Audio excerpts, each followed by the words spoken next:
Okay, we're going to start a new video, and today we're going to talk about helmet stands. Now, when I first started doing night vision reviews and stuff like that, I had like a gallon jug of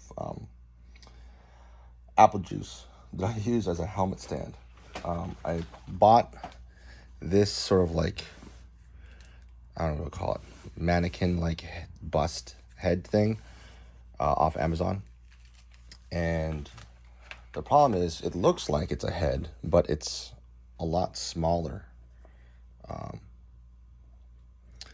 It's kind of too small.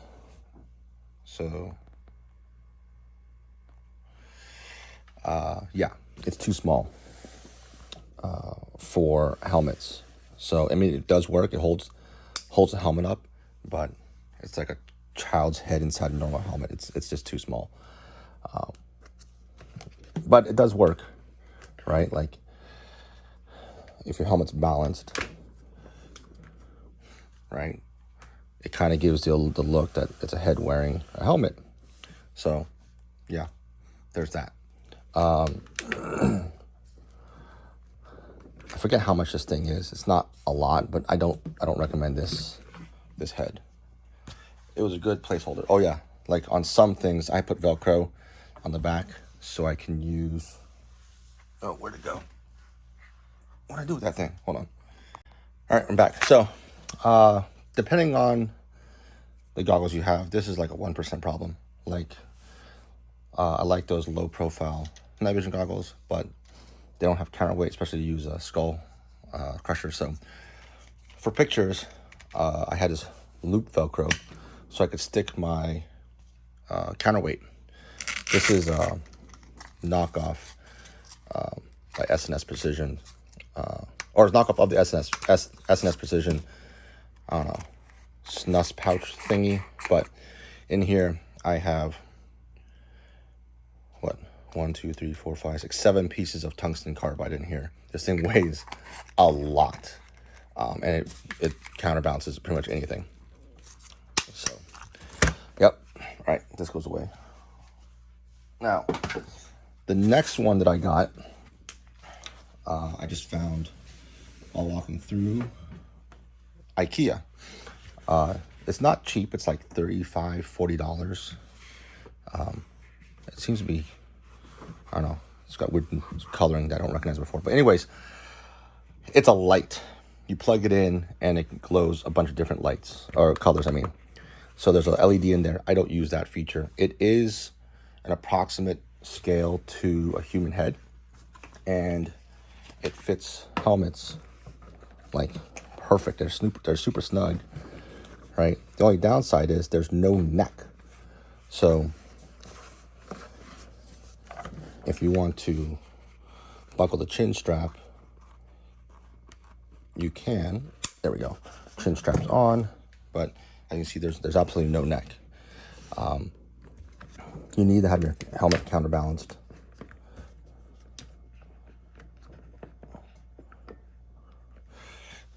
But there you go. I really like this head because, you know, obviously you've seen my photos. They're always on a white background. I did put Velcro on here for the same reason. I can counterbalance some really heavy stuff. Like, if I take that off, I think it's stable enough to hold panel. It's been a while since I've used this head. Yeah, it's stable. Plus I have all this counterweight from my Ear Pro and stuff.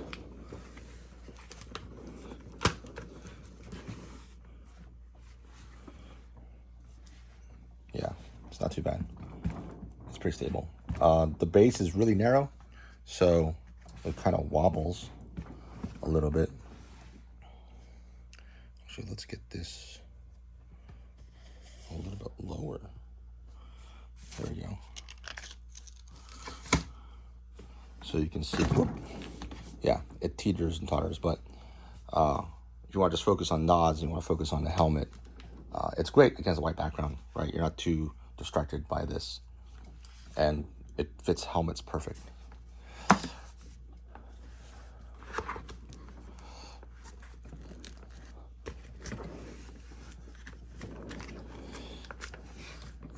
this off. Okay, so now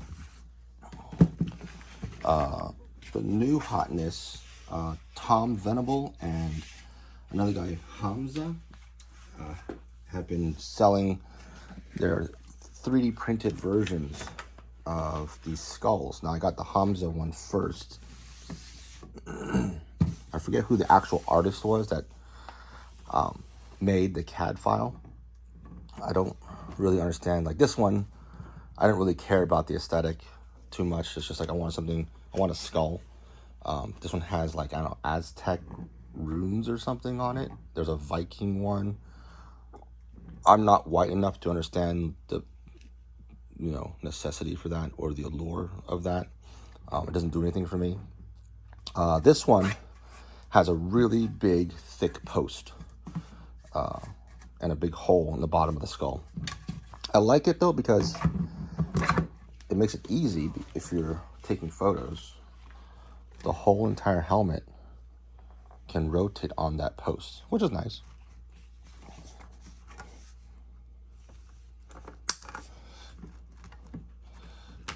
Nods down. There's a little bit of play in there, but it's not bad. I think I paid like $80 for this skull helmet thing. Adjust camera here. There we go. I think there's different styles. Like I said, there's a Viking version, there's an Aztec version, and I think there's a plain one. I've seen pictures now. There's a bearded skull, which is a little weird. And I imagine it's going to be hard to get the chin strap under the chin of the skull. And then, since we're talking about skulls, I asked a friend of mine he was going to make his own kind of bust also for a helmet. And so he grabbed this, the CAD file for a T800. He designed the base for it, he said, I think. And then he scaled it up so that it would fit helmets. I really like this Terminator skull. The only minor issue with it that neither him and I didn't know the file when he did it, but he didn't think about it at the time. There's no way to get this under the chin, right? Because it's fused, it's printed right with the base. It would be nice if the head was elevated a little bit and the chin was cleared so you can strap the chin strap in, but otherwise Terminator is augmented with night vision. This one was free. He was kind enough to scale it up and print it for me for free. I've seen other people download it. I don't know how successful they've been with scaling it up, but it's not too difficult, I guess, if you know what you're doing. I don't do 3D printing, so it's math. I imagine it's not too difficult. Yeah.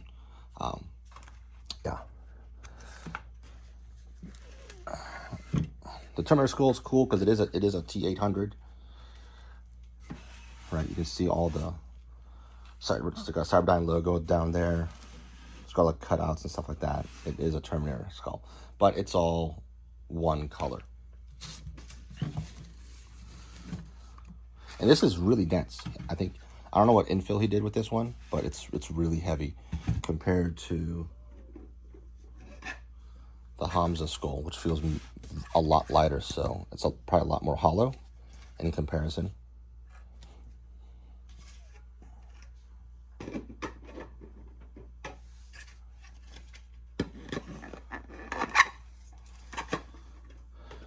And then now onto the final one. This one is by Tom Venable. I kind of requested this thing, as many others did too, to make a Cyberpunk like skull. Right? I don't want to say it's a Terminator skull. I love how he printed it in this shiny metallic material, so it feels like a true Terminator. Now the really cool part is that there's actual LEDs in here. So, another difference between the Hamza one. The base is a lot more complex. and it doesn't spin.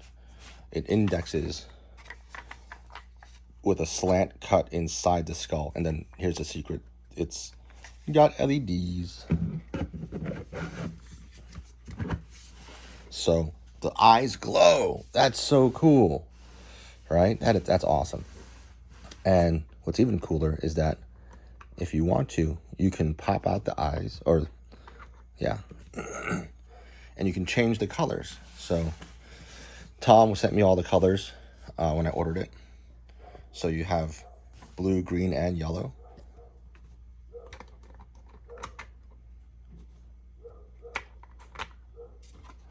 There's the yellow eyes. They're a little bit hard to grab. Here's the green ones. Now they have two little lugs, so you can insert them and twist if you wanted to. But for this video, we'll just pop them in so you can see the different colors. Green eyes, and these are all 3D printed. Even the translucent color is a translucent filament, and blue eyes. But red obviously is the best because it evokes that Terminator aesthetic that people like me. There we go. We'll lock him in there. And yes, it fits helmets because I think it's just a slight tweak on the other skull helmet. But this one's my favorite, right? The shiny metal look, the Terminator look. It is a little distracting though. It definitely draws your attention more over the nods.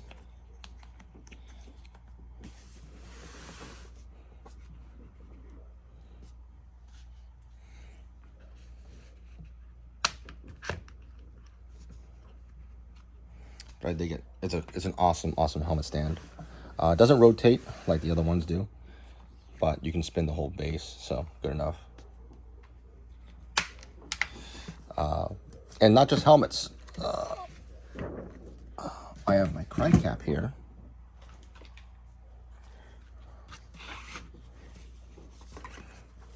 Right?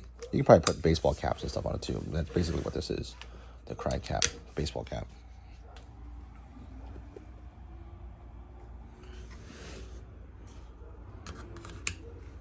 A little too heavy for panos, but yeah. Yeah, sorry, the trash truck went by. So the new one from Tom Venable, the Cyberpunk skull thing, it's like $95, something like that. But for just a little bit more, and it's not a lot, like maybe $5, you can get all the colored eyeballs. So that's cool. It's powered by, I think, a 9-volt battery. Yeah, I think it's a 9-volt battery inside here. It's just kind of held in there. There's a little like ledge in there. The battery box goes in, and the rubber just kind of holds it in place. It's simple and it works. So I really dig it. It's like one extra step I wasn't expecting them to do, and man, I think they really knocked it out of the park. Yeah, it'd be nice if it was a more Terminator style, but you know, copyright infringement and all that good jazz. So